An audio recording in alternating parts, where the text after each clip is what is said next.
बड़ी खबर यह है कि अमेरिकी राष्ट्रपति ट्रंप के खिलाफ प्रदर्शन खिलाफ सड़कों पर उतरे हैं लोग। ट्रंप की नीतियों के खिलाफ जोरदार प्रदर्शन। अब देखिए जरा अमेरिका की सड़कों पर न्यूयॉर्क, वॉशिंगटन, लॉस एंजलिस समेत कई शहरों में प्रदर्शन हुआ है। अभी तो सिर्फ अमेरिकी कांग्रेस में सिर उठ रहे थे ट्रंप के इस विरोध में, और अब जरा देखिए जो अपोजिशन के लीडर्स हैं वो भी इसमें मौजूद हैं। लेकिन दो तस्वीरें इस वक्त आपको हम दिखा रहे हैं। आप तेल अवीव की, जहां इजराइल में वहां आईडीएफ को लेकर, उसके ऑपरेशन को लेकर विरोध हो रहा है, और न्यूयॉर्क की तस्वीर आप देखिए कैसे लोग सड़कों पर उतरे हैं। यहां पर जो सुरक्षा कर्मी हैं लोगों से अपील कर रहे हैं कि वो पीछे की तरफ रहें, आगे ना बढ़े। लेकिन लोगों के भीतर ये गुस्सा कि कैसे अपनी इकोनॉमी को छोड़ के, अपने घरेलू मुद्दों को छोड़कर जो डोनाल्ड ट्रंप हैं वो इस वक्त पूरे विश्व में युद्ध को लेकर अपनी प्लानिंग कर रहे हैं। यहां युवाओं में भी गुस्सा देखने को मिला था, और तेल अवीव की तस्वीर भी आप देख रहे हैं।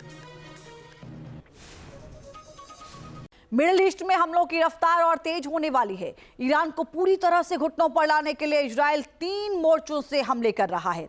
एटमी और एनर्जी साइट के बाद अब ईरान के इंडस्ट्रियल इलाके इजराइल के हमलों का शिकार हो रहे हैं। लेकिन इसके पीछे इजराइल की रणनीति क्या है, वो इस रिपोर्ट के जरिए हम आपको दिखाते हैं।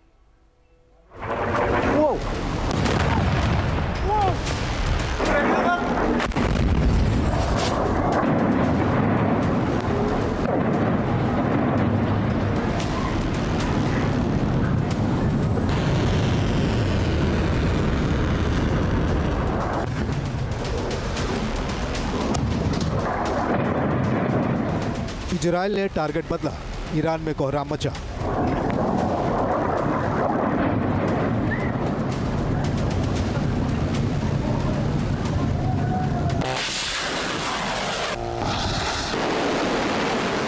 ईरान मिसाइल और ड्रोन बनाएगा, इजराइल फैक्ट्री उड़ा देगा।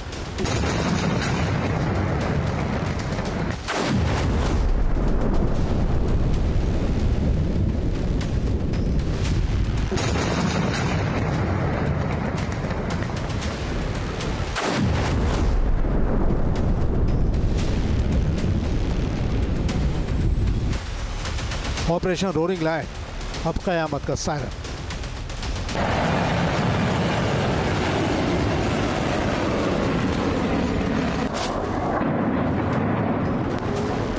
आग की लपटों में घिरा धुएं का गुबार उठता।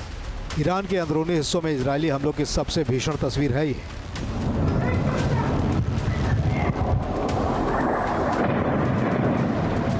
ईरान के खिलाफ ऑपरेशन रोरिंग लायन के 1 महीने हो चुके हैं, और ईरान के कई महत्वपूर्ण ठिकाने मलबों में तब्दील होते जा रहे हैं।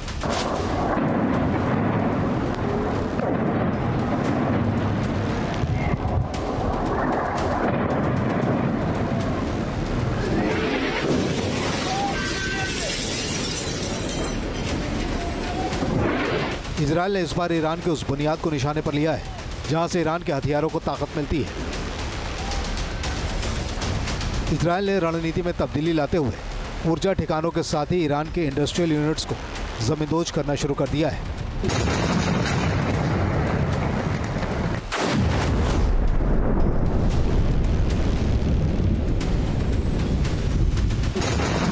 इजराइल के हमलों में ईरान के 10 इंडस्ट्रियल टाउन और स्टील प्लांट्स तबाह हो गए।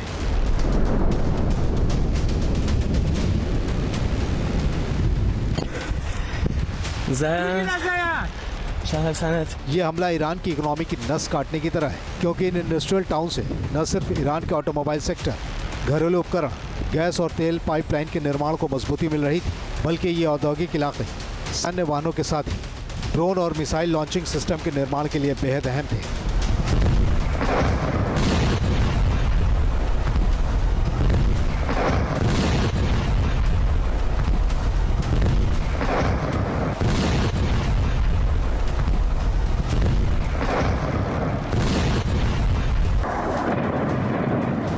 इजराइल के हमलों के दायरे में इस्फहान का मुबारके स्टील शामिल है, जो ईरान का सबसे बड़ा स्टील प्रोडक्शन सेंटर है। यहाँ हर साल 70 लाख टन स्टील का उत्पादन होता है। इजराइल के हमले में पावर यूनिट और स्टील प्रोडक्शन लाइन को नुकसान पहुँचा है। इजराइल ने अहवाज स्थित खुजिस्तान स्टील को भी बर्बाद कर दिया है। प्लांट के वेयरहाउस और 2 स्टील साइलो इस हमले का शिकार हो गए हैं।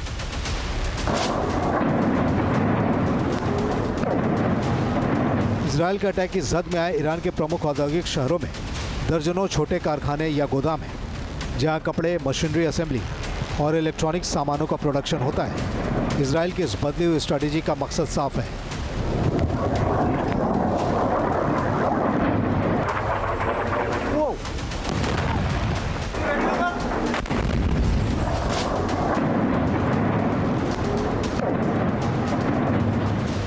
दरअसल जिन इंडस्ट्रियल सेंटर पर अटैक हुए हैं वहां ईरानी नेवी के शिप्स के उपकरण, स्टोरेज टैंक और बंकर के लिए स्टील प्लेट्स का निर्माण होता है।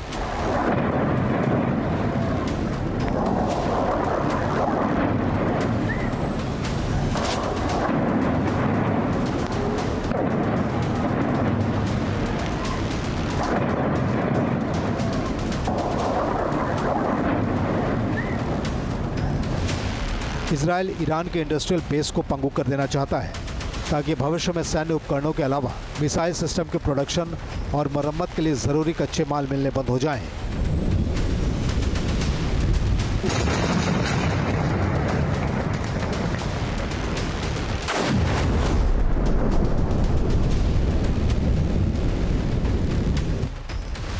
इजराइल के हमलों से ईरान के घरेलू निर्माण, ऑटोमोबाइल, घरेलू उपकरण और पेट्रोकेमिकल सेक्टर लगातार बाधित हो रहे हैं। इन हमलों के नतीजों की वजह से ईरान के निर्यात राजस्व में कमी आएगी, बुनियादी सामग्रियों की कमी हो जाएगी, महंगाई बढ़ेगी और बेरोजगारी की स्थिति पहले से ज़्यादा बिगड़ जाएगी।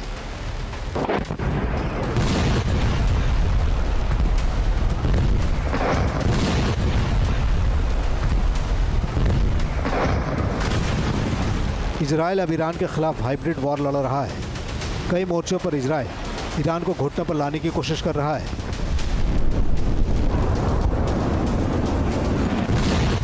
इन हमलों से साबित हो रहा है कि इजराइल ने ईरान के अंदर कारपेट बॉम्बिंग में इजाफा कर दिया है।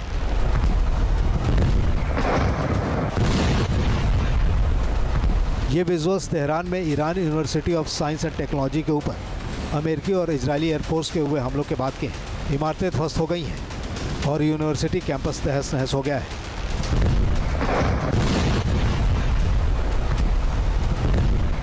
इजरायली वायुसेना पर तेहरान सहित कई ईरानी विश्वविद्यालयों पर बम गिराने का आरोप लगा है।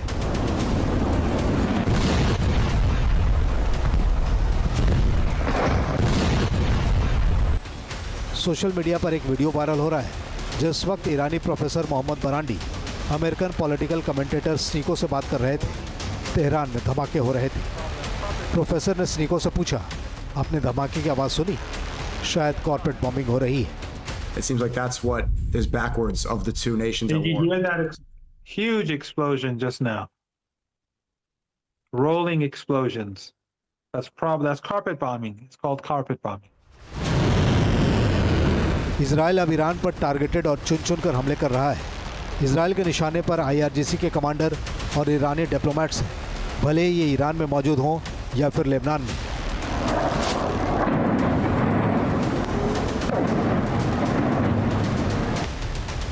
ईरान के विदेश मंत्रालय ने इजरायली हमले में 6 राजनयिकों के मारे जाने की पुष्टि की है। मारे गए लोगों की पहचान मोहम्मद रजा मौसवी, अली रजा बी आजर, माजिद हुसैनी कोंडोसर, हुसैन अहमद अलू, अहमद रसौली और अमीर मुरादी के रूप में की गई है।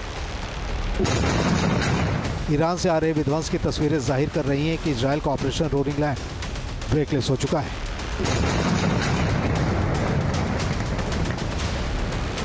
डोनाल्ड ट्रंप ने ईरान के ऊर्जा ठिकानों पर हमला नहीं करने के लिए 10 दिनों की मोहलत दे रखी है, लेकिन इजराइल को ईरान की संपूर्ण तबाही के मकसद के आगे कुछ नहीं दिखाई दे रहा। Team news nation. आपके मोबाइल पर तुरंत आएगी ब्रेकिंग न्यूज। स्क्रीन पर सबसे पहले दिखेगी बड़ी खबर। देश दुनिया की हर खबर एक जगह। अब आपके मोबाइल पर तुरंत फटाफट इंस्टॉल कीजिए न्यूज़ नेशन ऐप और रखिए खुद को अपडेट।